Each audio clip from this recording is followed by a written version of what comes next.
الحمد لله رب العالمين والصلاة والسلام على سيد الأنبياء والمرسلين أما بعد فأعوذ بالله من الشيطان الرجيم بسم الله الرحمن الرحيم قال الله تبارك وتعالى في القرآن المجيد والفرقان الحميد وما خلقت الجن والإنس إلا ليعبدون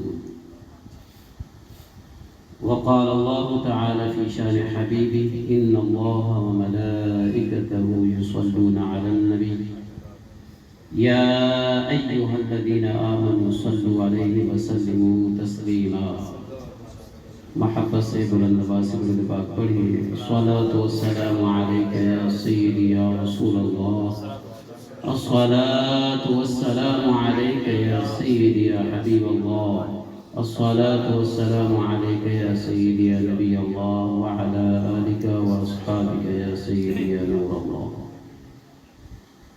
اس مختصر بیان کے اندر ہم چند باتیں سماعت کریں گے۔ جو آپ کے سامنے میں نے آیت مبارکہ تلاوت کی ہے وَمَا خَلَقْتُ الْجِنَّ وَالْإِنسَ إِلَّا لِيَعْبُدُونَ۔ اللہ رب العزت جل وعلا اس آیت مبارکہ کے اندر فرما رہا ہے کہ میں نے جن اور آدمی کو اس لیے پیدا کیا کہ میری عبادت کریں۔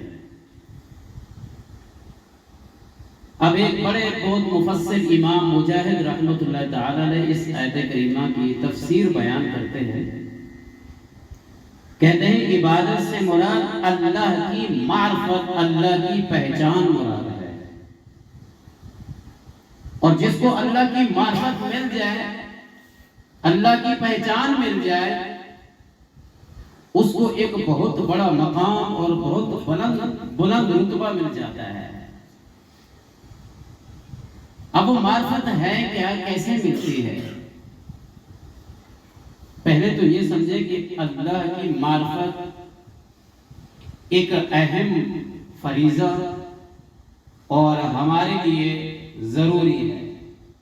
اسی لیے ہمارے دنیا میں آنے کا مقصد یہی ہے کہ اللہ تعالیٰ فرمایا وَمَا خَلَقْتُ الْجِنَّ وَالْإِنسَ إِلَّا لِيَعْبُدُونَ۔ تو اس آیت مبارکہ کا معنی ہی یہی بنے گا، مطلب ہی یہی بنے گا کہ ہم نے جنوں کو اور انسانوں کو اپنی معرفت کے لیے پیدا کیا ہے، اپنی پہچان کے لیے۔ حدیث قدسی ہے، اللہ تعالیٰ ارشاد فرماتا ہے کُنتُ کَنزًا مخفیًا۔ بہت بڑے بڑے صوفیاء علماء نے اس حدیث کو بیان فرمایا ہے کہ اللہ تعالیٰ فرماتا ہے کُنتُ کَنزًا مخفیًا، میں ایک چھپا ہوا خزانہ تھا، پوشیدہ خزانہ تھا۔ فَأَحْبَبْتُ أَنْ أُعْرَفَ، میں نے چاہا کہ میری پہچان ہو، میں نے چاہا کہ مجھے بھی کوئی جانے، میں نے چاہا کہ میں پہچانا جاؤں۔ فَخَلَقْتُ الْخَلْقَ لِأُعْرَفَ، بس اسی لیے میں نے کائنات کو، مخلوق کو پیدا کیا تاکہ میری پہچان کرے، میری معرفت حاصل کرے۔ تو داتا گنج بشکری حجویری رحمت اللہ تعالی علیہ سے سوال کیا گیا معرفت ہے کیا اور کیسے ملتی ہے؟ آپ نے بڑی ڈیٹیل کے ساتھ، تفصیل کے ساتھ بیان کرنے کے بعد آخر میں نتیجہ یہ نکالا کہ اللہ کی معرفت نہ عقل سے ملتی ہے نہ علم سے ملتی ہے، وہ کس سے ملتی ہے؟ اللہ کے فضل سے ملتی ہے۔ بہت بڑے بڑے ہیں، عقلیں لڑائی، ناکام رہے، اللہ کو نہ پہچانا۔ بہت بڑے عالم ہیں، بہت علم حاصل کیا، اللہ کو پہچانے، لیکن اللہ کو نہ پہچان سکے، ناکام رہے۔ تو معلوم یہ ہوا داتا گنج بشکری حجویری رحمت اللہ تعالی علیہ نے آخر میں نتیجہ یہ نکالا کہ نہ عقل سے اللہ کی معرفت ملتی ہے، نہ علم سے اللہ کی معرفت ملتی ہے، اللہ کی معرفت ملتی ہے تو اللہ کے فضل سے ملتی ہے۔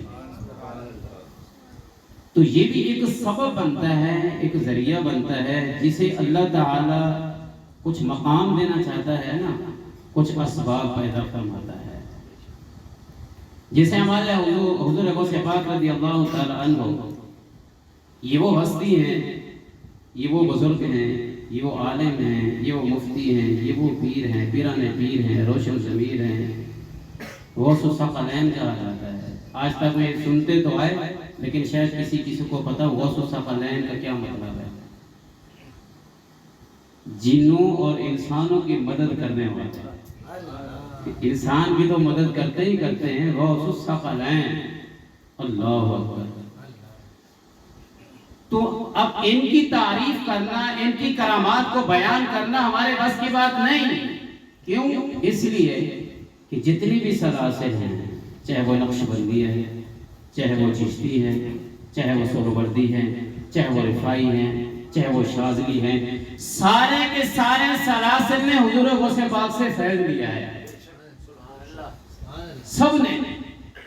اور جب آپ نے اعلان فرمایا غوث پاک رضی اللہ تعالیٰ عنہ نے کہ ہذہ قدمی علی رکبۃ کل ولی اللہ، یہ میرا قدم ہر ولی کے گردن پر ہے. خواجہ غریب نواز چشتی اجمیری رحمت اللہ تعالی علیہ، جسے غریب نواز کہا جاتا ہے کہ غریبوں کو نوازنے والا. کہتے ہیں بڑے بڑے بادشاہ بھی وہاں پر جو ہے اپنے سر جھکا رہے ہیں. عام آدمی تو جاتا ہی جاتا ہے نا، اور مزاروں پہ بھی دیکھتے ہیں بڑے بڑے بادشاہ، ان کو بھی نواز رہے ہیں، غریبوں کو بھی نواز رہے ہیں. تو بہرحال وہ مجاہدہ کر رہے تھے، عبادت کر رہے تھے، کسی غار میں اپنے وظائف پڑھ رہے تھے. جب یہ اعلان سنا، اللہ کی دی ہوئی ولایت کی طاقت سے یہ غوث پاک کا اعلان سنا کہ غوث پاک رضی اللہ تعالی عنہ نے کہا کہ میرا قدم ہر ولی کی گردن پر ہے، تو آپ نے بڑے کیا جواب دیا؟ خواجہ غریب نواز رحمت اللہ تعالی علیہ نے کہا بل قدماک علی رأسی وعینی، اے غوث پاک آپ کا قدم صرف گردن پر نہیں، ہمارے آنکھوں پر اور ہمارے سر پر. اللہ اکبر. چشتیوں کے عظیم پیشوا خواجہ غریب نواز خواجگان چشت، سلطان الہند عطائے رسول جسے کہا جاتا ہے. اسی طرح جو سہرورد کے بانی ہیں شیخ شہاب الدین سہروردی رحمت اللہ تعالی علیہ، بچپنا تھا، 14-15 سال کے تھے. ابو نجیب آپ کے چچا غوث پاک رضی اللہ تعالی عنہ کی بارگاہ میں لے گئے. انہوں نے بھی ڈائریکٹ غوث پاک سے فیض لیا ہے. تو اسی لیے کہتے ہیں کہ جو بھی سلسلے والے ہیں، چشتی ہے، سہروردی ہیں، شاذلی ہیں، رفاعی ہیں، تمام کی تمام غوث پاک کی عزت کرتے ہیں، تمام کی تمام غوث پاک کی کمالات کو بیان کرتے ہیں، آپ کی شان کو بیان کرتے ہیں. کیوں نہ کریں یار؟ جب ہمارے نبی نے خود غیب کی خبر دیتے ہوئے آپ کے والد صاحب کو خوشخبری دی کہ آپ کا بیٹا پیدا ہوگا، ان کی شان ایسے ہوگی جیسے میری شان انبیاء میں ہے. کیسی ہے شان؟ ہر ایک جانتا ہے امام الانبیاء ہیں، اور سب سے اعلیٰ ہمارا نبی. لگاتے ہیں نا اعلیٰ حضرت رحمت اللہ تعالی نے کمال کر دیا، سب سے اولا و اعلیٰ ہمارا نبی، سب سے بالا و اعلیٰ ہمارا نبی. تو غوث اعظم درمیان اولیاء چو محمد انبیاء، درمیان انبیاء. غوث اعظم درمیان اولیاء چو محمد درمیان انبیاء.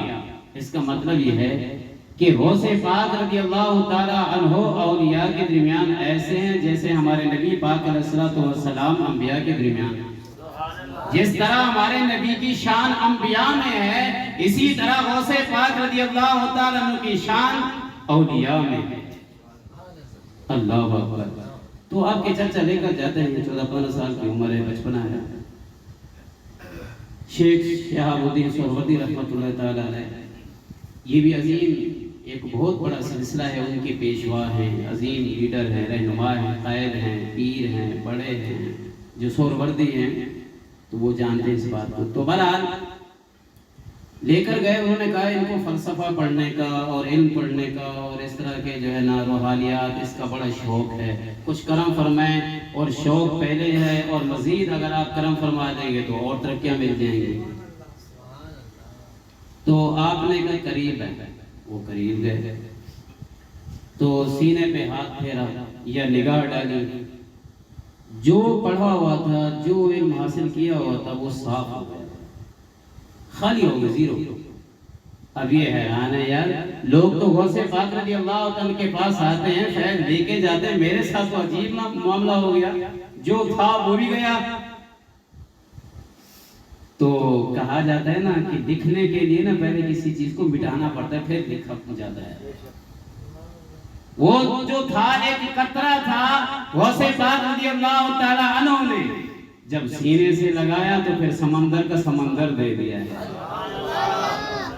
وہ مٹایا کیا ہے؟ وہ جگہ تھی نا دکھنے کی، دکھنے کے لیے چیز کو مٹانا پڑتا ہے، تو جو قطرہ تھا اس کو مٹا دیا، اور میرے غوث پاک رضی اللہ تعالی عنہ نے شیخ شہاب الدین سہروردی رحمۃ اللہ تعالی کے سینے میں ایک سمندر کو ڈال دیا۔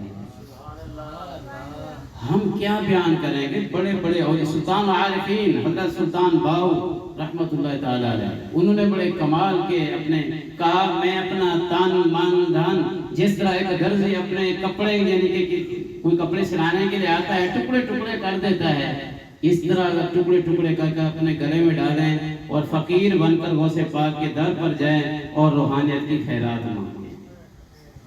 اعلیٰ حضرت فرماتا ہے نا، وہ کیا مرتبہ ہے غوث ہے بالا تیرا، اونچے اونچوں کے سروں سے قدم اعلیٰ تیرا۔ تو ہر ولی نے آپ کی تعریف کی، ہر ولی نے آپ کی شان بیان کی، اور غوث پاک خود سے پوچھا گیا غوث پاک سے کہ آپ کو کب معلوم ہوا کہ آپ اللہ کے ولی بن گئے؟